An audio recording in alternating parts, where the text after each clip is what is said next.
Right, ladies and gentlemen, the transfer window is firmly underway and a lot of wheelings and dealings have already been done. But there's still a lot of dead wood at each of these Premier League clubs that needs to be removed or like chopped down, like chainsaw, like settings. So today we're going to go through every single club, every single one in the Premier League and work out one player that each one needs to sell. Now, if you're a Premier League fan, then let me know down in the comment section before you watch who you would sell from the selection at your club. And if you're going to enjoy them, feel free to slap a like on the video and of course subscribe if you're new to the channel. Now, we're not doing any of this Bournemouth atop of the alphabet malarkey. We're starting with Arsenal. And look, listen, off the back of a decent season, yeah, you know, very strong, finishing second in the league, you might think there's not too many players to get rid of, but there are a couple of candidates. Nicola Pepe is probably one that Arsenal fans have forgotten is even still an Arsenal player right now, but for me, it's Rob Holding. For his sake as well. He's linked with a move to Turkey, and honestly, I just want to see what would happen if he got another hair transplant, bro. This man is gonna come back from Turkey looking like a member of the Sugar Babes. And off the back of his pretty poor end to the season, a lot of Arsenal fans will maybe even claim that him playing instead of Saliba is the reason they didn't win the league. Then maybe a Head and Shoulders advert is the most that he can be hoping for. We move on to Aston Villa next, and what a difference 2 seasons can make. Because when Philippe Coutinho was at Aston Villa on loan and almost won Liverpool the league with a late goal against Man City, Villa fans were begging for Philippe to sign on a permanent deal. And he did. £20 million, not the highest, but pretty good wages because of the fact that he's been at Liverpool, Bayern and Barcelona before that. But since joining on a permanent, this guy's just not been the same. I don't know whether the dedication, the determination isn't there because he's not playing for a permanent deal anymore, but either way, he's not been good enough and Unai Emery doesn't rate him. He can't fit him into the side. He did come back with a couple decent performances at the end of last season, but spent so long out on the sidelines just because Unai Emery's not a fan, so I can't imagine he's going to fit into the plans this season. Therefore, just get him gone, get him off the wage bill. I'll be honest, we got to Bournemouth and I started struggling with this video already because I feel like they've already sort of released a few players that aren't good enough. Bournemouth did such a great job staying up last season that it's more just improving upon the squad they've already got rather than getting rid of some shit ones. But a few players were out on loan that I can't imagine will get any game time this season. Emiliano Marcondes is one of them, and I think he'd probably recoup the most money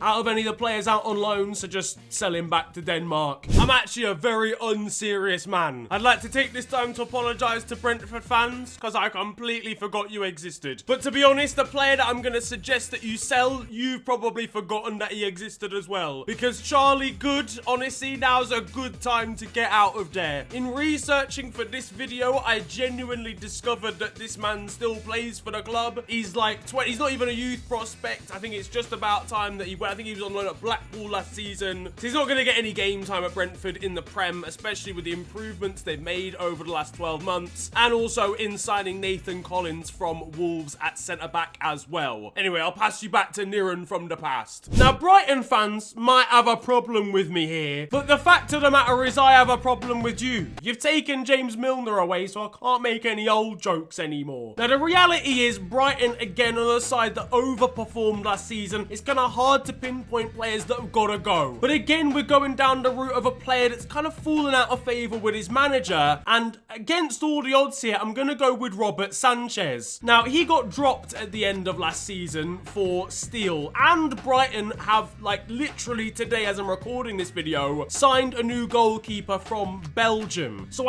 I'm not sure where I see Robert Sanchez actually fitting into this. Plus, I can't trust a man from Spain called Robert. Why aren't you called Roberto? He came through Brighton's academy though, I think, so that's the only thing I will say. He's a homegrown player, which is kind of useful. But again, at the end of the day, if he's not going to play, you know, I think he's been capped for Spain at this point. He's certainly been called up. He's gonna earn probably at least 20 mil if you do sell him. So it might be wise, whilst he's not in favour, to get him out of the door, especially when you've got a couple of goalkeepers that you trust already. Burnley, again, we're sticking with the controversial ones here. I cannot lie. But this, for me, this is arguably one of the best players that Burnley have on their books. But it's Wout Weghorst. And allow me to explain. I think that Wout Weghorst should stay at Burnley, and I think Burnley should keep Wout Weghorst. But he's being touted out as going out on loan again, like strongly linked with it to like Galatasaray or out to Turkey. If you don't want Wout Weghorst, right, as Burnley, then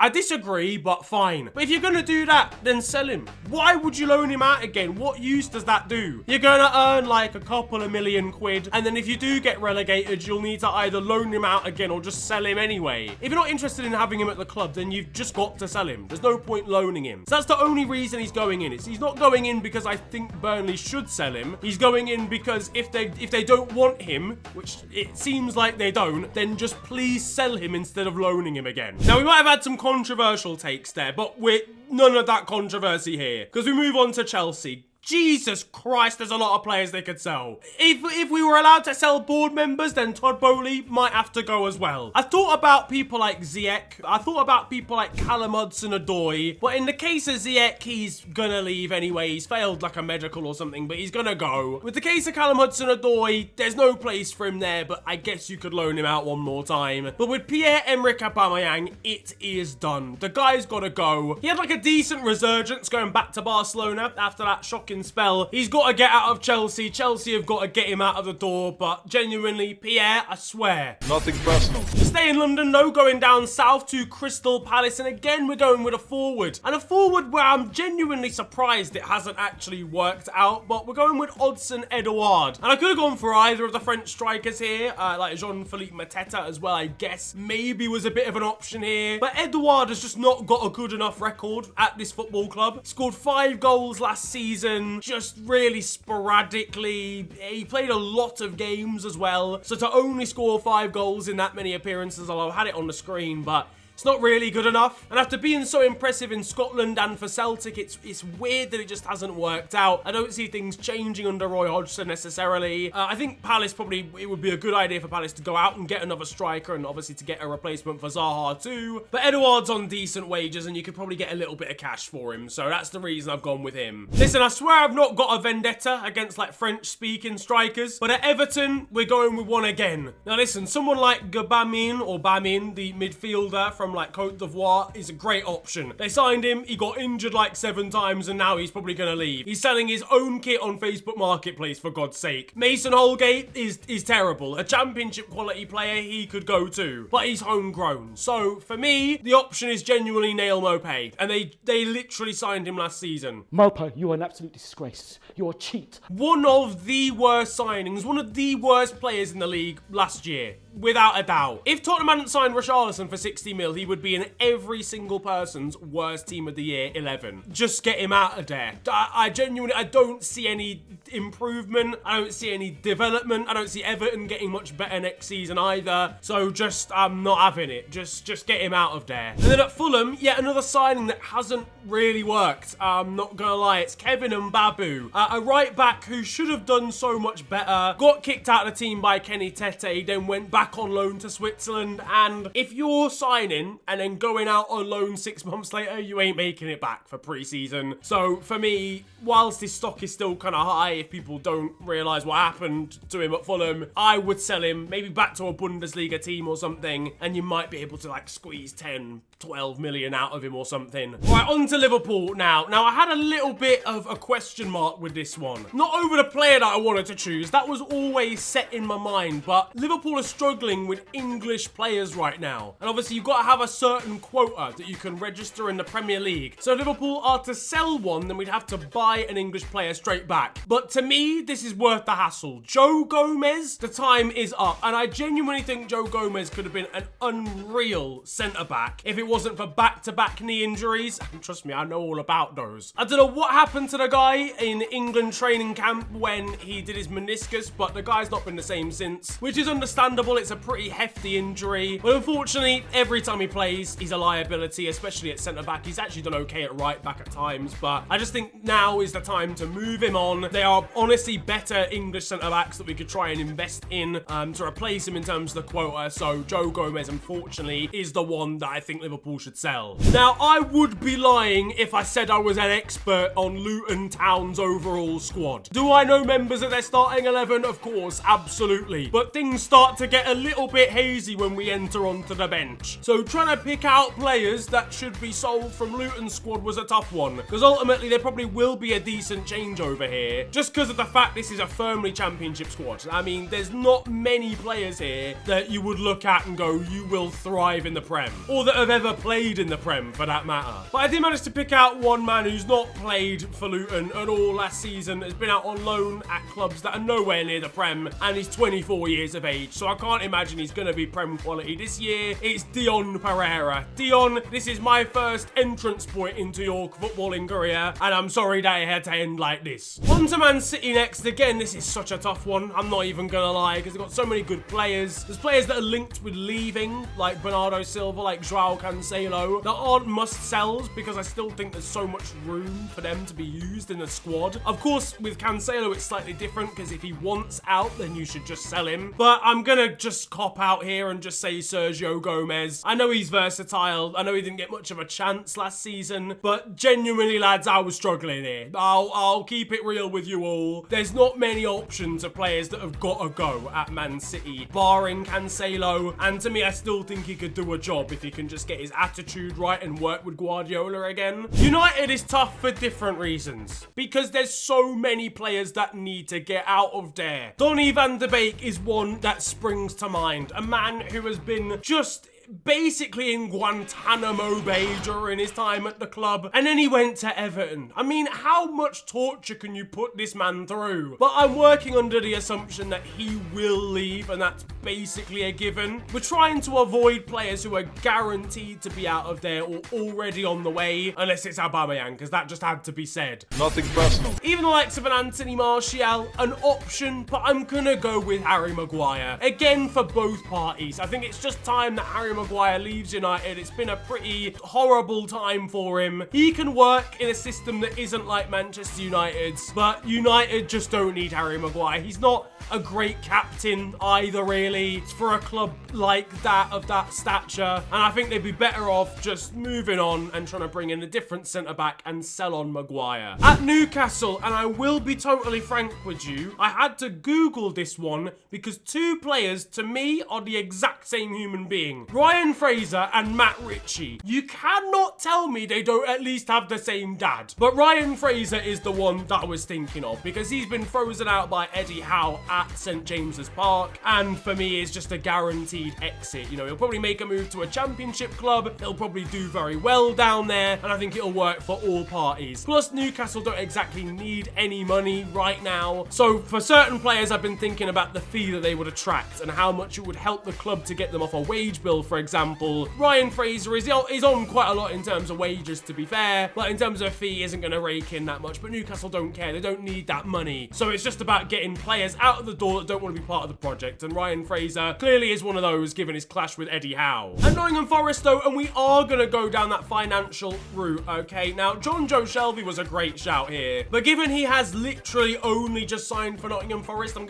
kind of gonna remove him from this, even though I think his performances have been absolutely shocking. I don't think he's a Premier League level player anymore, John Joe Shelby, and that's fine. He's had a long career in the Prem. I think he needs to take a step down to the Championship too. But Harry Arter is on crazy wages at Forest, got loaned out to Notts County last year and didn't even play. He is clearly not a Premier League footballer, so just get him sold too. And you'll free up some wages to bring in another 35 players this season. Sheffield United was another tough one. I didn't watch the Championship as much last season as I tend to, so I kind of struggle to know the nuances when it comes to some of the promoted teams. Sheffield United here is going to be probably another controversial one. But one player who didn't get a huge amount of game time, and I therefore don't see getting much game time this year, is a youngster called Ismaila Koulibaly, who I think is now 22. He's kind of reaching that age where he should be breaking into the first team if he's going to make an impact now, and he simply isn't. So I would probably say get him out of the door. But like like an alternative option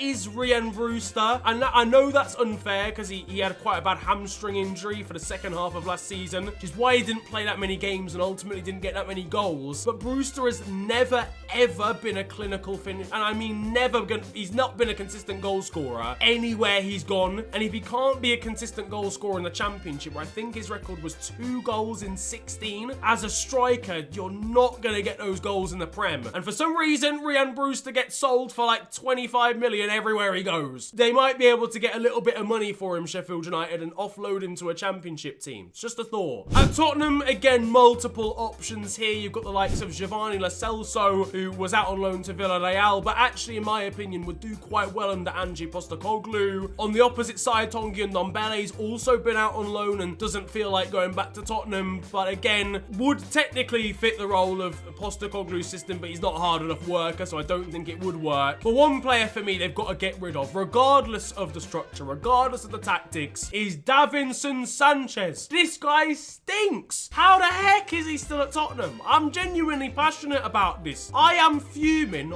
on behalf of Spurs fans that he still plays for the club. And look, I know you could go at the likes of Tanganga, Pedro Porro, maybe even an Emerson Royale, and I know these guys are erratic footballers, and they probably aren't Tottenham quality either. But a couple of them have only just joined, so we'll give them the benefit of the doubt. Davinson Sanchez has been here for long enough now to know that he's not good enough. Penultimate team is West Ham, the Hammers, yeah, just won the Conference League. Would really be harsh on any player to get rid of them, and this one is probably gonna be a controversial one, but for me, there's not really a player that West Ham have to sell this summer. But if I was to choose anyone, it's probably Manuel Lanzini. The guy just can't stay fit, and it's not anything to do with his actual ability or how good he is as a footballer, but he just can't stay fit and can't stay consistent because he can't stay fit. So he'll play, and sometimes he'll give you a banger, sometimes he'll give you an absolute stinker, but he can't help that because he's just constantly hurt. So cut your losses, get Lanzini out of there, even though I know he's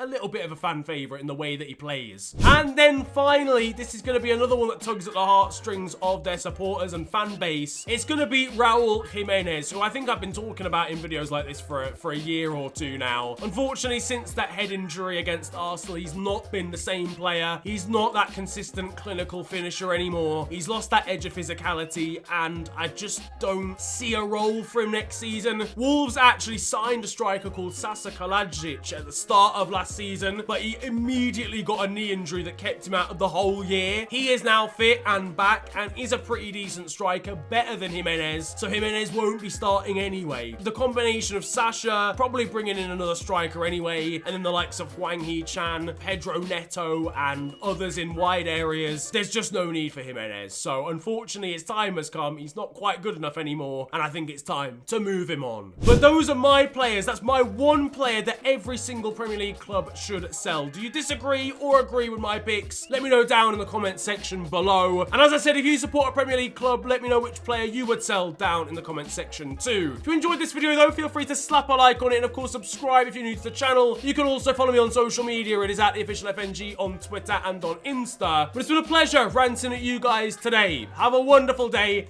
enjoy yourselves, and goodbye.